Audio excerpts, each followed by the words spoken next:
Tucker Carlson has been signaling something to Trump in the Roger Stone case. And nothing made that clearer than the segment that you're about to watch. Take a look. President Trump could end this travesty in an instant with a pardon, and there are indications tonight that he will do that. In the last 24 hours, he's done the same for former police commissioner Bernie Kerik and for financier Michael Milken. Democrats will become unhinged if Trump pardons Roger Stone, but they're unhinged anyway. What has happened to Roger Stone should never happen to anyone in this country, of any political party, to Democrats as well, ever. It's completely immoral. It's wrong. Fixing it is the right thing to do, and in the end, that is the only thing that matters.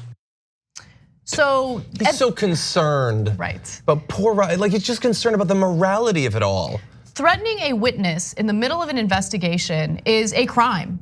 So pretending as though the real victim here is the very person who committed that crime is so out of control and ridiculous. And look, I would expect it from someone like Tucker Carlson. I'm not gonna pretend like I'm surprised. But make no mistake, Roger Stone threatened Randy Credico, who agreed to cooperate with Mueller's investigation into Russia's meddling in the US election. Yeah, this is what you get, unfortunately, when all of the president's political allies, media allies, and supporters out there in the population desperately want him to break the law on a regular basis. Right. You are never going to be able to convince them that it's a bad thing that they broke the law. That's what they want. Yeah, and the language that Trump uses on Twitter is very similar to the language that you heard from Tucker Carlson in that segment, because Trump takes his cues from cable news. He's, he likes to present himself as this strong man, but there are two things that are true of Trump. He is easily manipulated, and he is incredibly thin-skinned and seeks validation. And so if you say complimentary things about him on the one cable news network he likes to watch incessantly, well then he might grant you favors.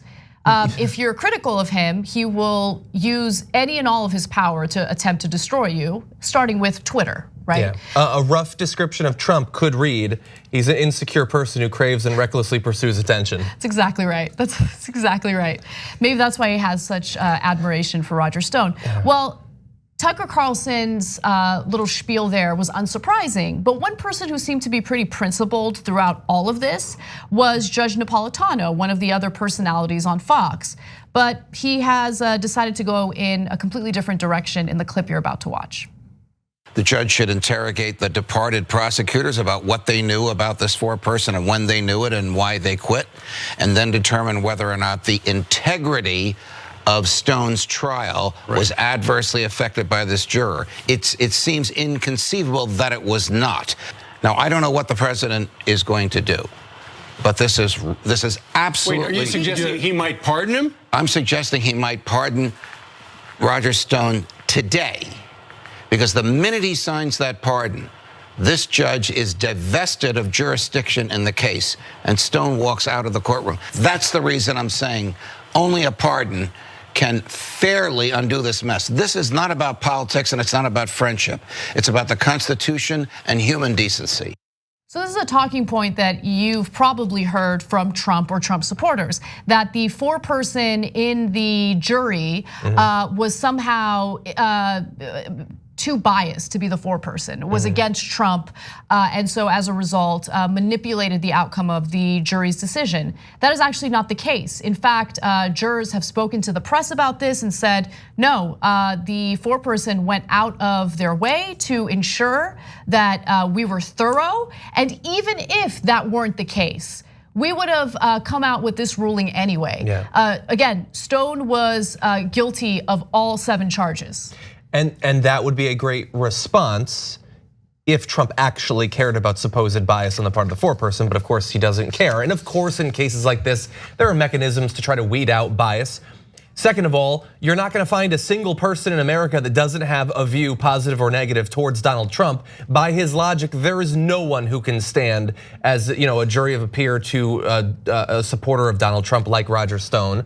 And third of all, while they have mechanisms to weed out the political bias, why would they want to? Why not let someone slip through as an excuse, a cheap excuse to just pardon him in the end, especially if you know that he definitely did what he's being charged with? Well, for now, Trump is not planning on pardoning Roger Stone, but I don't really trust anything he says. If I had to take a bet, I would bet that Roger Stone will not see a single day behind bars. Here's what Trump tweeted though. I'm not going to do anything in terms of the great powers bestowed upon a president of the United States. I want the process to play out. I think that's the best thing to do because I'd love to see Roger exonerated.